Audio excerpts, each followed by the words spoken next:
Hey everyone, thanks for stopping back to my channel. If you are new here, welcome. My name is Mindy, and here on my channel I do mostly speed builds, but I also do game reviews, let's plays, challenges, and more. So if you enjoy this video or any of my other videos for that matter, please be sure to give them a big thumbs up, and don't forget to subscribe to my channel for more fun content. So today we are building a home with the new Snowy Escape expansion pack, and I am super excited because I love this pack so much. Now I've decided that I'm not going to do like a full-on review of it like what I did with Journey to Batu, but that's because I had so much to say about that pack. This pack, I just kind of want to go over a little bit of how I feel about it in this video, so I hope that's okay with all of you. But I do want to say that typically when I play The Sims, my version of playing is building. It's what I really love to do. I love to build in The Sims. Of course, I do play every once in a while, but since this pack came out, I have done nothing but play families, and I love it. I'm so in love with this pack. I love snowboarding. I love skiing. I love taking my toddlers to go sledding. It's so cute. And I also really love being able to hike. I have had my sim, she went on a hike and she took a beautiful picture. It looks like it doesn't even look like a picture that a sim would take. Like, you know how sometimes your sim takes pictures and it's not that good? This is like really amazing. I love this picture. It's so scenic. It's so pretty. I also had her boyfriend propose to her on the hike by the bridge, so it's such a pretty world and it's a really fun pack, so I'm really enjoying it. Now I do hope to do a video later about the platforms that we got in the latest update, but yeah, I don't want to talk much about that because I really do want to do a video on that later. So anyways, this is a 2-bedroom, 1-bathroom home that I am doing. It is a base game and Snowy Escape pack only house. So that being said, I originally wanted this to be a starter home. However, I started building and I got down to like 2,000 simoleons and I was like, man, this house looks so empty. So I decided to not make it a starter home. I will do a starter home eventually, definitely for my save file, but for this one I wanted to add a little more to this house because it is my first speed build for this pack.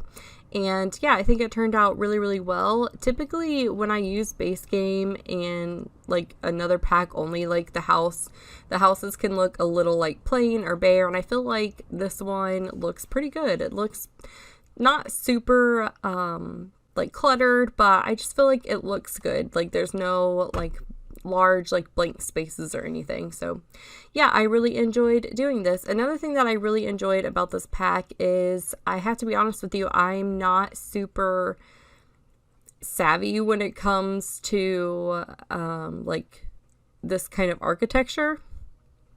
It's just not my thing. It's nothing that like I didn't have anything against it. It's just not my kind of style, and so I really struggled with how to like build these houses, and I spent a lot of time over the past couple weeks, even before the pack came out, just researching like Japanese culture and Japanese architecture, and I wanted to get it right and I wanted to make it look right. And so yeah, I spent a lot of time doing that and I learned a lot, which is always really nice. I'm always up for like learning things and I love to read things. So yeah, it was nice to like learn something new.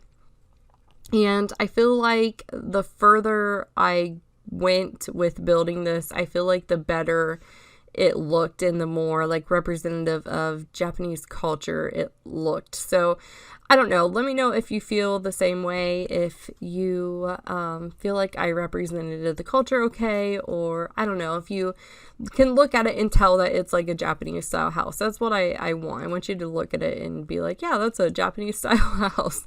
Because yeah, it was a little bit of a struggle for me. So yeah, let me know what you think. I am definitely interested in it.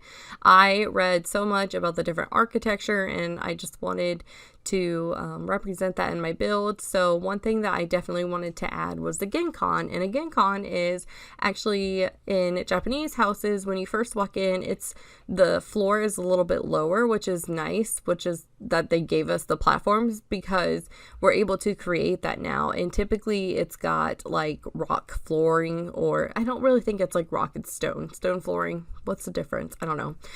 Anyways, and it's where you take your shoes off before you come into the house. It's typically a little bit more dirty because, you know, they want to keep the rest of the house clean. Also, I read that a lot of houses are actually like open floor plans and they have doors, and please forgive me, I don't remember the name of the doors. And they're like, basically you can like move them so you can like recreate different rooms. So I thought that was like pretty cool.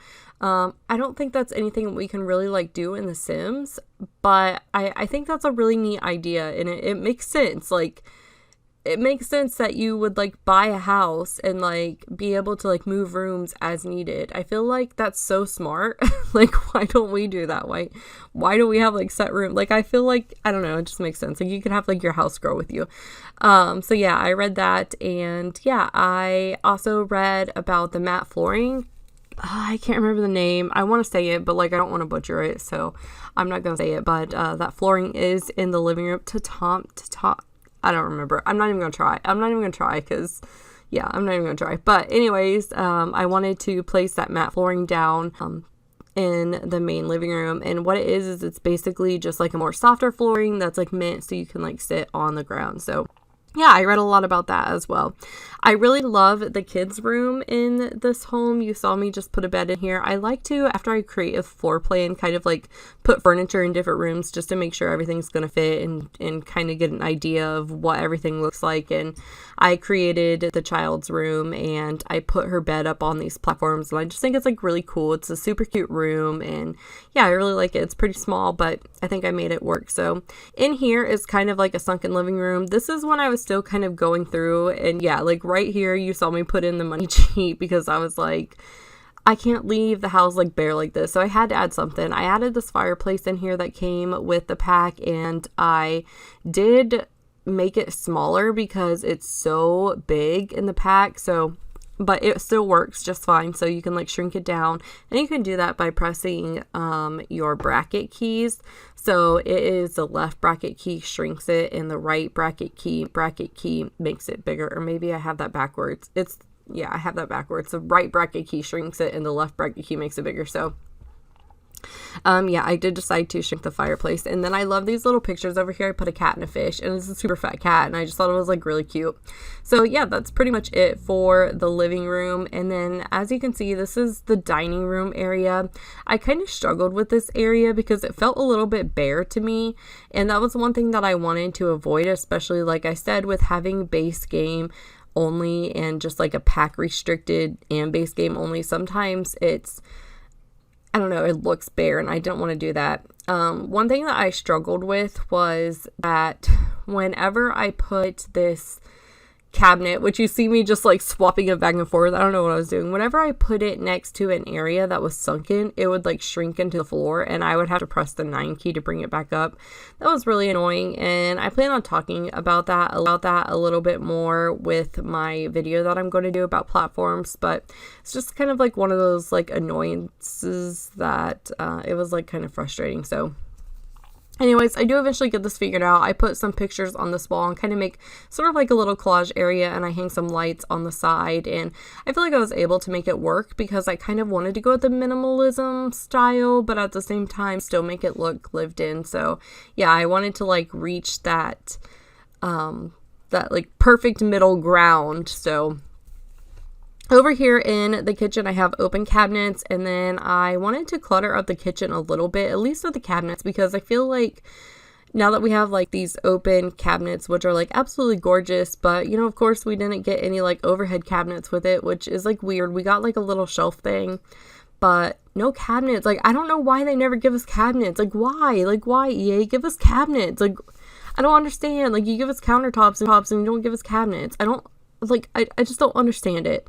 So anyways, I wanted to put just different items down here. I stuck some plates, I stuck some like utensil holders, some books, and I also stuck some like garden equipment down there. And then I went through the debug menu and I wanted to just like pull out a few things, but I didn't pull out much. I pulled out a mixing bowl and something else. I was going to take these apples and put them in the basket, but then I remembered that the basket didn't come with any of these packs, so I couldn't do that. There's like these little baskets. I think they came with Jungle Adventure, I want to say. And I like to put apples in there to make it look like a little fruit basket, but of course that didn't work out, so I do end up getting rid of the fruit basket. But I have a little tea maker here, which is base game, which I was really happy with because I couldn't remember when I was looking for if it was base game or not. And then my sim, I fill up these cabinets over here in front of the window, and she is able to actually use that. So I don't know if that's something that they updated in the in one of our updates, but my sim was able to use that cabinet with different items on this, so I was pleasantly surprised there. I'm also missing my red shelf. I had some issues. I think it's the tool mod. I think I need to update the tool mod, but after I downloaded this, I would install my mod folder again, and it would stop working. Like, it would just freeze and it would just sit on the loading screen. So I had to pull all my mods out, and I did put MCC back in there after I updated it, but I need to update my tool mod. So yeah, I think something's causing my game to freeze. So yeah, that's an unfortunate thing with new packs and new updates. You have to take out all of your mods and figure out what one's causing issues. So yeah, the good thing is I keep my mods folder very organized. So hopefully I'll be able to figure that out here soon. But yeah, so anyways, I am missing my red tool shelf because I was unable to put some of the decorations on that shelf in the kitchen the way that I wanted it to go. So, but it's okay. It all worked out in the end. So of course we have here in the Genkin, we've got a place for shoes, and then there's like a little side table as well as a place for mittens and coats.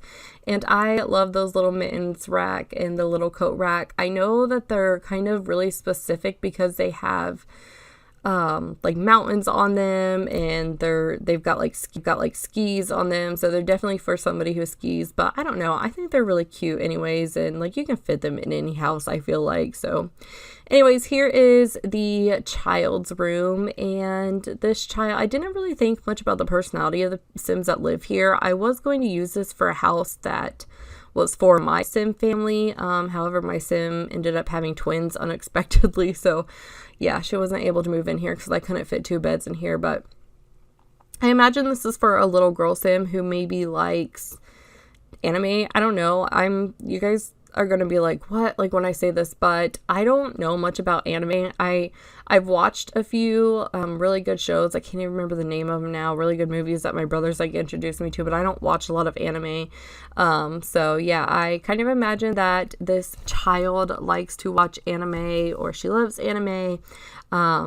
I'm not exactly sure. She also like really loves pink. I think she's kind of girly because I love making girly Sims. And so the one thing that I really loved about her room is there's like these steps that I could make with the platforms, and I stuck like books up against it and toys on the steps, and I just thought it was so cute because there's really not a lot of room in this bedroom at all. But I was able to get an art table, so I thought maybe she liked art, and I was able to fit a toy box and a dresser and basically everything she needed. And I just thought it's so cute. It's just a cute little room, and it's got these little steps on here, and yeah, I just think it's really adorable. So I had some fun hanging up some artwork. I'm not really sure like what that is. Like, I know I've heard other people say that like that one specific character in the artwork that I hung up over the wall, like there's a name for that person. Like, I guess it's like a real anime character or something. I don't know. Forgive me. I don't know. But anyways, I hung that up over her door, and yeah, I just think it's a really cute room. It's probably my favorite room in the house. And then moving on to the master bedroom. The master bedroom felt really small to me, and I think it's because we had the double bed, and I always have a habit of putting double beds like right in the middle of the room instead of moving them closer to the wall. And I think it's like an OCD thing actually. So I have this like thing where like I need things to like be equal and balance out. And so, yeah, I struggled with this room a little bit. There's not much in here at all. There's just some blinds, a mirror, a dresser, and then I do end up putting a room divider in here at the end of the bed, and that's pretty much it. And it felt so bare to me, but I didn't really know like what else to do with it. But then again, I was like, we're going for the minimalist style, so maybe it's okay, you know.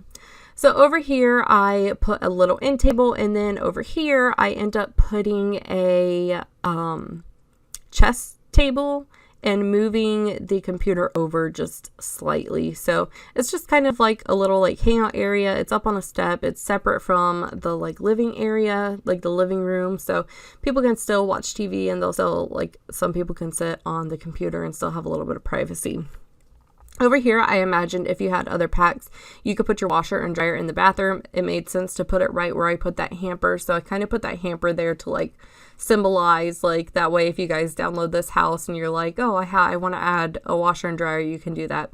I really loved the shower, how I made it like sink down a little bit. I'm loving the idea of these platforms. Like I said, I want to make a video on it because I still think they're a little bit glitchy. I think there's some things that EA can do to improve on their platforms, but I love the idea of them. So anyways, moving on, we've basically finished up the whole house. I think I add some lights on the side of the wall here, and then take off the ones on the end tables and replace them with plants. I don't know why. I think I was just still trying to like figure out like something to like fill in this bedroom and make it look a little more lived in. But like I said, I was still kind of like going for that minimalist style. So yeah, I just kind of like finished up here and put some more lights, and then that's pretty much it, like I said, for the inside. And then moving outside, I kind of struggled as well. I used a lot of plants from the debug menu, and again, I wanted to add some different like accessories outside. So I was just looking at like overhangs and the like bars on the window and the shutters, and kind of going back and forth and seeing what I liked and what I didn't like. So it was a little bit of a struggle, I guess, trying to figure that out, but I got it all sorted out, and I put these lights around the house, and I think it's so pretty. It's so cute. And then the landscaping, again, I struggled with because I feel like I put this little like pathway with rocks, and it just kind of like ends at the at the end of the lot, which kind of sucks. Like I couldn't really make it like blend into the rest of the area. So yeah, that kind of sucked. I wish that there was like ways that we could do that a little bit better, but anyways, I end up putting this big like garden out front. It's not like a sand garden or anything. It's just a little like, I don't know, like a little like garden area, and I use a couple different plants. I was really kind of pleased because I didn't realize how many plants we got with this pack in the debug menu. So like in the build buy menu, I think we got like 2 trees or a tree or something. We didn't get a lot, but then when I went to the debug menu, I saw that there were like way more plants, and I was like, whoa, like I wasn't expecting this. So yeah, I was pleasantly surprised about that, and I was able to use some of those plants. And yeah, if you guys don't use the debug menu, I definitely recommend it because it's, first of all, it's free. So like if you're building a starter home, they help so much. And yeah, second of all, there's just more plants in there, I feel like, and they have different textures. Some of them aren't that good, but like some of the textures of the debug plants, like they look better to me. Basically, they're made to be looked at from far away, so sometimes when you get up close, they can look a little bit weird, but I don't know, some of them look really good. So here I am just kind of like filling in the plants. It was fall in here, so I do end up changing seasons, and you'll see that at the end. I go in and change the season to summer because I wanted to see what the plants looked like. And yeah, I kind of like struggled because I wasn't really sure. That was one thing that I didn't read about, were like plants that were like, you know, native to the Japan area. So yeah, I kind of wish that I would have done that. I might still go in and do that so I can learn a little bit more about like their greenery and like the plants that grow around there. So, but I do think the garden turned out really well. I think it looks nice, and yeah, I just kind of like crowded the plants in there. I love the purple lavender. I feel like it fits really good, and it's just a really nice pop of color. So I put some rocks here and there, and then I add some lights to the outside, and that is pretty much it for this video. So please let me know what you guys think in the comments down below. Let me know if you enjoyed this, if you feel like it is representative of the Japanese culture, and if there's anything you would have done different. And yeah, I think with all of that being said, I will see you guys later. Bye.